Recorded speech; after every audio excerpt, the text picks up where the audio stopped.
मेरा नाम शालिनी है और मेरी शादी रमन से हुई थी। शादी के बाद जब मैं अपने ससुराल आई तो मुझे लगा जैसे मैं किसी बहुत बड़े और खुशहाल परिवार का हिस्सा बन गई हूँ। घर बहुत बड़ा था, नौकर चाकर मौजूद थे और हर चीज की कोई कमी नहीं थी। मेरे सास ससुर इस दुनिया में नहीं थे। घर में मेरे पति रमन, उनके बड़े भाई प्रयाग, उनकी पत्नी उषा और उनकी बड़ी बहन शिखा दीदी रहती थी। मुझे शादी के बाद पता चला कि शिखा दीदी ने ही अपने दोनों भाइयों को माँ बाप बनकर पाला था, क्योंकि जब उनके माता पिता की मौत हुई तब रमन सिर्फ 2 साल के थे और प्रयाग 4 साल के, जबकि शिखा दीदी खुद सिर्फ 10 साल की बच्ची थी। इतनी छोटी उम्र में उन्होंने घर की जिम्मेदारी अपने सिर पर उठा ली थी। उन्होंने अपनी पढ़ाई के साथ नौकरी की, फिर कारोबार संभाला और अपने भाइयों को पढ़ाया लिखाया बड़ा किया।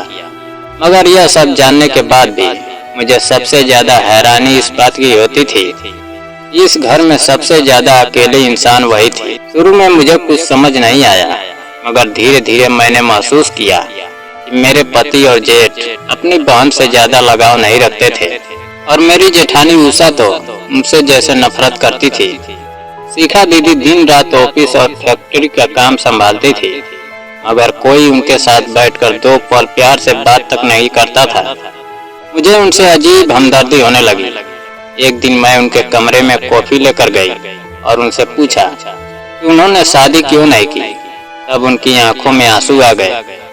उन्होंने कहा कि उन्होंने अपनी जिंदगी अपने भाइयों के लिए कुर्बान कर दी थी। उन्हें डर था कि अगर वह शादी करके चली गई तो उनके छोटे भाई अकेले पड़ जाएंगे, इसलिए उन्होंने कभी अपने सपनों के बारे में नहीं सोचा। उनकी बातें सुनकर मेरा दिल भर आया, मगर मुझे यह देखकर बहुत दुख होता था कि जिन भाइयों के लिए उन्होंने अपनी जवानी और खुशियां खत्म कर दी, वही भाई आज उनकी कोई परवाह नहीं करते थे। कुछ समय बाद शिखा दीदी की तबीयत खराब रहने लगी, मगर वह किसी को कुछ नहीं बताती थी। एक दिन ऑफिस में उन्हें पैरालाइज का अटैक आया और उनका आधा शरीर काम करना बंद कर गया। मैं अस्पताल पहुंची तो वहां परिवार का कोई सदस्य मौजूद नहीं था, सिर्फ उनका मैनेजर था। डॉक्टर ने बताया कि वह लंबे समय से बीमार थी, लेकिन हमेशा इलाज अधूरा छोड़ देती थी। मुझे यह जानकर बहुत दुख हुआ कि घर में किसी को उनकी बीमारी की गंभीरता तक का अंदाजा नहीं था। मेरे पति और जेठ अस्पताल भी देर से पहुंचे और डॉक्टर से कहने लगे उन्हें जल्दी घर भेज दिया जाए, क्योंकि किसी के पास अस्पताल के चक्कर लगाने का समय नहीं था। मैं यह सब देखकर अंदर से टूट गई थी। शिखा दीदी को घर लाया गया, मगर वहां भी किसी ने उनकी परवाह नहीं की। मेरी जेठानी रोज कहती थी कि उन्हें ओल्ड एज होम भेज दो, क्योंकि उनकी बीमारी से उसकी सोसाइटी में इज्जत खराब होगी। यह सब सुनकर मेरा दिल कांप जाता था। मैंने तय किया कि चाहे कोई साथ दे या नहीं, मैं शिखा दीदी की सेवा करूंगी। मैं उनके लिए खाना बनाया, दवाइयाँ दी, उनके हाथ पैर साफ किए, रात रात भर जागकर उनकी देखभाल की। धीरे धीरे उनकी हालत सुधरने लगी, मगर उनके भाई फिर भी उनसे मिलने तक नहीं आते थे। शिखा दीदी अपने भाइयों की तस्वीरें देखती रहती थी और उनकी आंखों से आंसू बहते रहते थे। एक दिन मैंने पड़ोस की एक बुजुर्ग औरत से शिखा दीदी के बारे में सच्चाई जानी। तब मुझे पता चला यह पूरा कारोबार और दौलत शिखा दीदी की मेहनत का नतीजा था।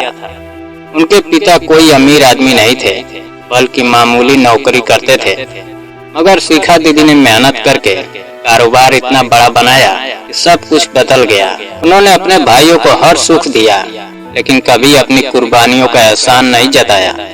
दूसरी तरफ उषा ने दोनों भाइयों के मन में यह जहर भर दिया था कि उनकी बहन घर और जायदाद पर कब्जा करना चाहती है। इसी वजह से दोनों भाई धीरे धीरे अपनी बहन से दूर हो गए।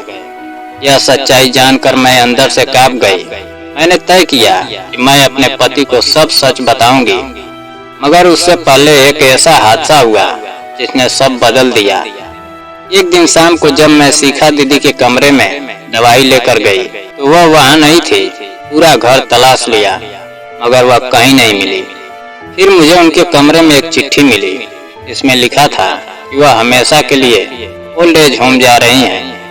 उन्होंने अपनी सारी जायदाद दोनों भाइयों के नाम कर दी है, क्योंकि वह अपने भाइयों को खुश देखना चाहती हैं। उन्होंने लिखा था कि इस घर में अगर किसी ने उनका साथ दिया तो वह मैं थी। चिट्ठी पढ़कर मैं फूट फूट कर रोने लगी। रात को जब दोनों भाई घर आए और उन्हें पता चला कि सारी जायदाद उनके नाम हो गई है, तो पहले दोनों खुश हुए, मगर जब उन्होंने वसीयत पढ़ी और सच्चाई जानी यह सब कुछ उनकी बहन की मेहनत का था, तब उनके चेहरे उतर गए। मैंने दोनों को खूब खरी खोटी सुनाई और कहा कि जिस बहन ने माँ बाप बनकर उन्हें पाला, उन्होंने उसी बहन को बीमारी में अकेला छोड़ दिया। दोनों भाई शर्मिंदा हो गए, मगर तब तक बहुत देर हो चुकी थी।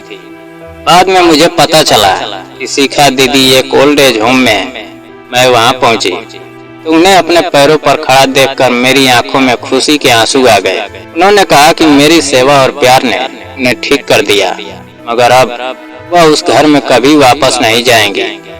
उन्होंने कहा कि अब वह उन लोगों के साथ रहना चाहती हैं जिन्हें उनके अपने छोड़ चुके हैं। उन्होंने कहा कि उन्होंने अपने भाइयों को माँ बनकर माफ कर दिया, मगर अब वह वही खुश है।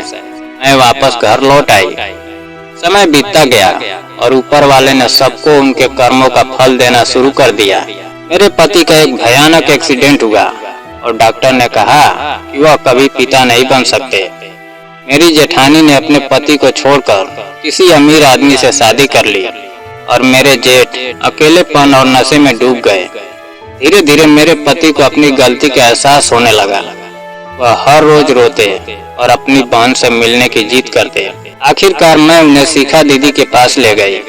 वहाँ वह अपनी बहन के गले लगकर बच्चे की तरह रोए और माफी मांगने लगे। शिखा दीदी ने उन्हें माफ कर दिया, मगर घर लौटने से इनकार कर दिया। उन्होंने कहा कि अब वह घर उनका नहीं रहा, अब वह वही खुश है जहाँ उन्हें सम्मान और अपनापन मिलता है। उस दिन मेरे पति का घमंड टूट गया।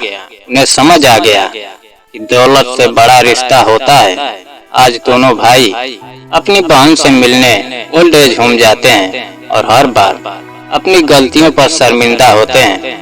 मैंने अपनी जिंदगी में यही सीखा कि जो लोग अपने रिश्तों की कदर नहीं करते, ऊपर वाला एक दिन उसे सब कुछ छीन लेता है। और जो लोग दिल से अच्छे होते हैं, उन्हें देर से ही सही मगर सम्मान और सच्चा प्यार जरूर मिलता है। दोस्तों, अगर कहानी पसंद आई हो, वीडियो को लाइक और चैनल को सब्सक्राइब करना ना भूलें। जय हिंद।